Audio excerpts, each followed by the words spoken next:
Jai Hind students, miscellaneous exercise chapter 1 class 11 question number 6. Let A, B and C be the sets such that A union B is equal to A union C and A intersection B is equal to A intersection C. Show that B is equal to C. So here is the question in English. Now come to in Hindi. Here it is. मान लीजिए A, B और C ऐसे समुच्चय हैं कि A union B is equal to A union C and A intersection B is equal to A intersection C. तो दर्शाइए कि B बराबर C. बहुत ध्यान से इसको देखिएगा, मगर इसके पहले कुछ रूल्स हैं जो मैंने एक कागज़ पर लिख रखे हैं, आप सभी बच्चे इन्हें नोट कर लें एक जगह पर. पहला है डी मॉर्गन्स लॉ. कुछ नया नहीं है, आप पढ़ चुके हो कि ए यूनियन बी का कॉम्प्लीमेंट इक्वल होता है A complement intersection B complement. बच्चों, इंग्लिश और हिंदी से फ़र्क नहीं पड़ना चाहिए. इसके लिए मैं आपको छोटी सी बात बताती हूँ. अपने महाभारत में जो द्रोणाचार्य जी थे वो कौरवों और पांडवों दोनों के गुरु थे. जब उन्होंने थोड़ा बहुत धनुर्विद्या उन लोगों को सिखा ली तो एक दिन उन्होंने सोचा चलो मैं परीक्षा लेता हूँ. उन्होंने एक लकड़ी की चिड़िया बनाकर पेड़ पर टांग दी और सभी को बोला कि आप इसकी आँख में तीर लगाइए. जब सबसे पहले दुर्योधन आए, उनसे पूछा कि आपको क्या दिखाई दे रहा है. बोले मुझे पेड़, आसमान में उड़ते हुए परिंदे और हिलती हुई पत्तियां, सब कुछ दिखाई दे रहा है. दूसरे राजकुमार आए, उनसे पूछा, उन्होंने कहा हाँ जी मुझे भी बहुत सारी टहनियाँ दिख रही हैं, आसपास बहुत सारे पक्षी चहचहा रहे हैं. तीसरे राजकुमार आए, उन्होंने भी कुछ इस तरीके का जवाब दिया. लेकिन जब अर्जुन आए, अर्जुन ने क्या कहा, गुरुदेव मुझे तो सिर्फ मछली की आँख, जो चिड़िया थी या मछली जो लकड़ी की बनाई थी, मुझे तो सिर्फ उसकी आँख दिख रही है. तो ये बात आप अपने लाइफ में उतार लीजिए. आपको भी अपना सिर्फ उस लकड़ी की चिड़िया की आँख दिखनी चाहिए, यानी कि आपको सिर्फ अपनी पढ़ाई दिखनी चाहिए. आप ये मत सोचिए कि मैम ने इंग्लिश में बोला अब मैं कैसे समझूँ, हिंदी में बोला. अरे इंग्लिश हिंदी आजकल तो सब इंग्लिश हो गया है ना. हर चीज़ ज़रूरी है, अपने को सब कुछ आना चाहिए. मैंने यूनियन बोला आप समझ जाओ और इंटरसेक्शन बोला आप समझ जाओ. मैं सर्वनिष्ठ की बात कर रही हूँ, ठीक है. तो ये कॉम्प्लीमेंट है, ये सबके लिए है. डैश मतलब पूरक, तो थोड़ा बहुत चलेगा, है ना. ये डी मॉर्गन्स लॉ है, ये हम पहले पढ़ चुके हैं, ठीक है. आप अपना ध्यान सिर्फ पढ़ाई पर लगाओ. दूसरा है डिस्ट्रीब्यूटिव लॉ, वितरण नियम. A union B intersection C. इसको आप ऐसे समझो जैसे कि x into A plus B हो, तो आप क्या करोगे, x into A plus x into B. ऐसे ही तो करोगे बेटा, x into A plus x into B. तो वही चीज़ है. A union B intersection C, तो क्या होगा, A union B intersection A union C. A union B intersection A union सी. इसी प्रकार अगर ऐसा है A intersection B union C है, तो A intersection B union A intersection C. यहाँ से यहाँ पहुँचना तो आसान है, याद हो जाता है. बट इसको देखकर माइंड में आना कि ये ऐसे भी लिखा जा सकता है, ये थोड़ी सी बड़ी बात है. तो ये प्रैक्टिस से आएगी, ठीक है. सबसे इम्पॉर्टेंट है question number 3, point number 3. If you have to prove somewhere that A is equal to B, then you need to prove that A is the subset of B and B is the subset of A. कहीं पर अगर आपको ये सिद्ध करना है कि A और B दो बराबर समुच्चय हैं, तो आपको पहले A को B का सबसेट और फिर B को A का सबसेट बताना होगा. तो A अगर B का सबसेट है, B A का सबसेट है. इफ़ एंड ओनली इफ़ ऐसा संभव तभी है जब A और B बराबर हो. क्लियर? ये बहुत इम्पॉर्टेंट चीज़ है. इसके बाद है A minus B is equal to A intersection B dash. इसको आप अपने माइंड में समझिएगा, वेन डायग्राम बनाकर समझिएगा, ठीक है. इसको जब आप वेन डायग्राम से समझेंगे ना, तो आपको वेन डायग्राम भी क्लियर होंगे और ये कॉन्सेप्ट भी क्लियर होगा. ये मैं पहले बता चुकी हूँ, नाइदर ए नॉर बी. तो ए यूनियन बी निकालो और उसका कॉम्प्लीमेंट ले लो, है ना. ना ए ना बी, देखो ना तो ए ना बी, तो इसमें आप क्या करो, ए यूनियन बी का कॉम्प्लीमेंट यानी कि पूरक। और पूरक क्या होता है, यू के वो अवयव जो ए यूनियन बी में ना हो। तो ये आपका इस तरीके से 5 नियम है जो मैंने अभी, मुझे ऐसा लगता है काम आएंगे, और कुछ हुआ तो मैं आपको समय समय पर बताऊंगी। तो क्वेश्चन नंबर 3 ये है, इंग्लिश में ये है, let A, B and C be the sets such that A union B is equal to A union C and A intersection B is equal to A intersection C. Show that B is equal to C. Clear? तो ये आपका English में था, और अभी हिंदी में देख लीजिए।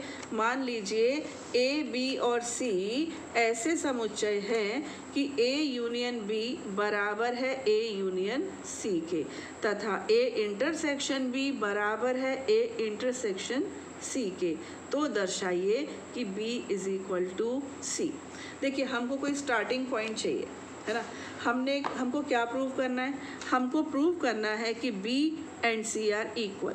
तो इसमें मैंने अभी आपको रूल नंबर 3 बताया था, जिसमें ये था कि अगर ए और बी बराबर चाहिए ना, तो पहले ए को बी का सबसेट और बी को ए का सबसेट प्रूव करो। अगर आप ऐसा प्रूव करने में सक्सेसफुल हो जाते हो, then you can declare that A is equal to B.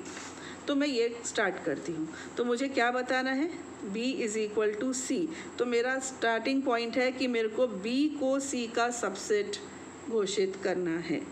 तो मैं यहाँ पर लिख रही हूँ लेट, बहुत ध्यान से देखना बेटा, लेट मैंने एक एलिमेंट चूज़ किया x, और ये किस में है, b में है।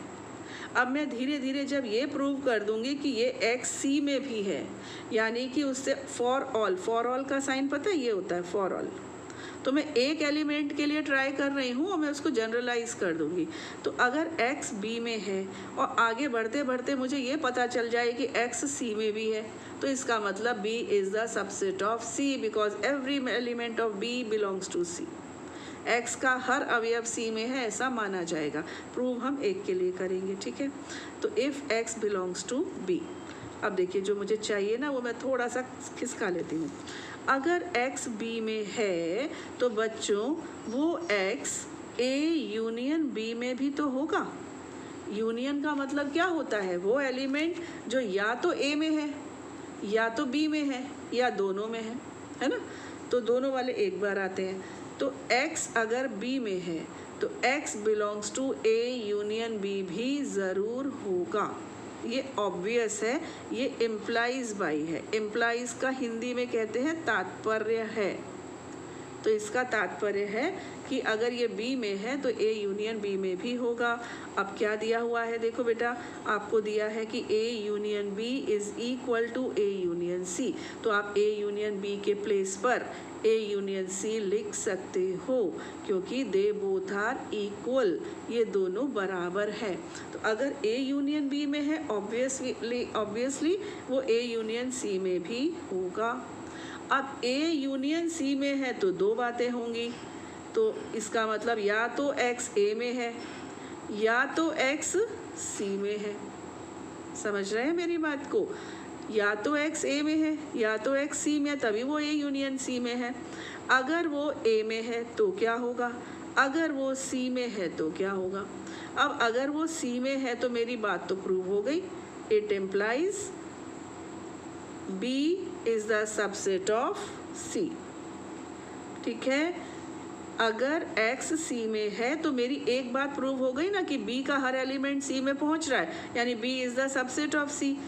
अब यहाँ आ जाओ, अगर x a में है तो b में तो वो पहले से था, और अब आप कह रहे हो कि वो a में है, तो क्या होना चाहिए फिर इसको b इंटरसेक्शन a में होना चाहिए, क्योंकि ये b में तो था, ये मेरी इमेजिनेशन में था कि ये b का एलिमेंट है। और प्रूव करते करते मुझे पता चल रहा है कि ये a में भी है, तो b में भी है, a में भी है, इसका मतलब ये b इंटरसेक्शन a में है। अब b इंटरसेक्शन a या a इंटरसेक्शन b ये किसके इक्वल दिया हुआ है, ये किसके इक्वल दिया हुआ है, ये दिया हुआ है a इंटरसेक्शन c। तो a इंटरसेक्शन b को मैं रिप्लेस कर रही हूँ a intersection c। a intersection b हो या b इंटरसेक्शन a, एक ही बात होती है, ठीक है ना। तो चलिए अभी हम कहाँ पहुँच गए, हम पहुँच गए यहाँ पर कि x belongs to A intersection C। अब इसका मतलब है कि ये A में भी है एंड ये C में भी है। A से मुझे मतलब नहीं है, मुझे किससे मतलब है, C से। इसका मतलब x B में था और अब x C में, मतलब अगर आप इस रास्ते चल रहे हो तो भी और इस रास्ते चल रहे हो तो भी, दोनों केसेस में x मुझे C में मिल रहा है। यानी कि मैं दोनों केसेस में बहुत इजीली ये प्रूव कर पा रही हूँ कि B is the subset of C। Got it. अभी 10th क्लास छोड़कर 11th में आ गए हो, थोड़ा तो लेवल बढ़ेगा, है ना।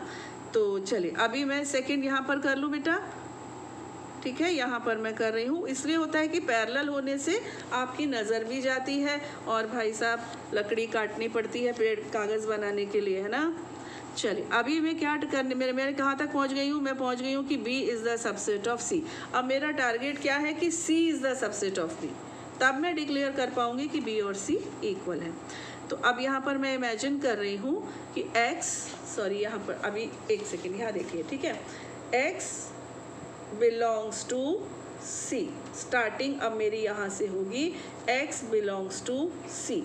If X belongs to C, that means X will belong to A union C also।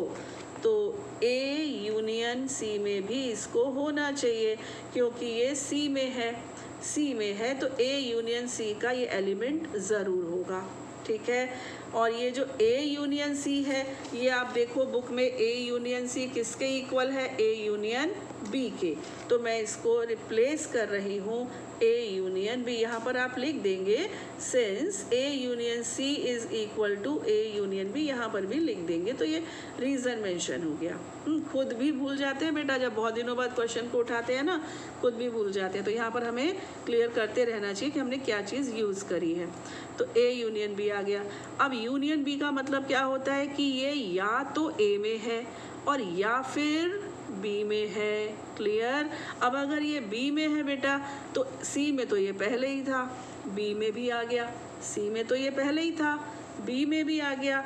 इसका मतलब C is the subset of B। देखो C थोड़ा ऐसे बना देती हूँ, C is the subset of B। मेरा टारगेट पूरा हो गया।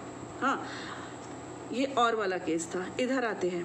If x belongs to A, तो x C को तो पहले मेरी इमेजिनेशन थी कि C को बिलोंग करता है। अभी मैं कहाँ पर आ गई हूँ कि ये A को भी बिलोंग करता है, C को भी बिलोंग करता है, A को भी बिलोंग करता है। It implies it must belong to A intersection C। Any doubt? No. C में भी है, A में भी है, इसका मतलब ये इनके इंटरसेक्शन में 100% होगा। Now A intersection C, A intersection C is equal to A intersection B, so I can replace it। अब मैं इसको रिप्लेस कर रही हूँ A इंटरसेक्शन B में, B से, ठीक है। तो A इंटरसेक्शन B का मतलब क्या हुआ कि ये A में भी है एंड B में भी है ना। A में भी है और B में भी है। A से मुझे लेना देना नहीं, होता है तो होता रहे, मेरा मतलब यहाँ पर पूरा होता है कि if x belongs to C then x belongs to B also, that means C is the subset of B again। तो दोनों केसेस में ये बात प्रूव होती है। इसके बाद आप लिखेंगे since B is the subset of C and C is the subset of B, if and only if, या ये तभी संभव हो सकता है जब B बराबर C हो, ठीक है। सबसेट का मतलब उपसमुच्चय। तो हिंदी वाले बेटा थोड़ा सा बियर कर लो, बोलने में कई बार मेरे को अभी ध्यान भी नहीं रहा कि मुझे हिंदी में बोलना है, बट ये कोई बहुत टफ टर्मिनोलॉजी नहीं है। सबसेट यानी उपसमुच्चय। अब आप इसको इस तरीके से स्टडी कर लेना, ठीक है। तो मैंने तो सोचा था मेरे इस वीडियो में 2 क्वेश्चंस कवर हो जाएंगे, बट समझाने में ज़्यादा टाइम लग गया। अब next question in next video. Thank you and जय हिंद।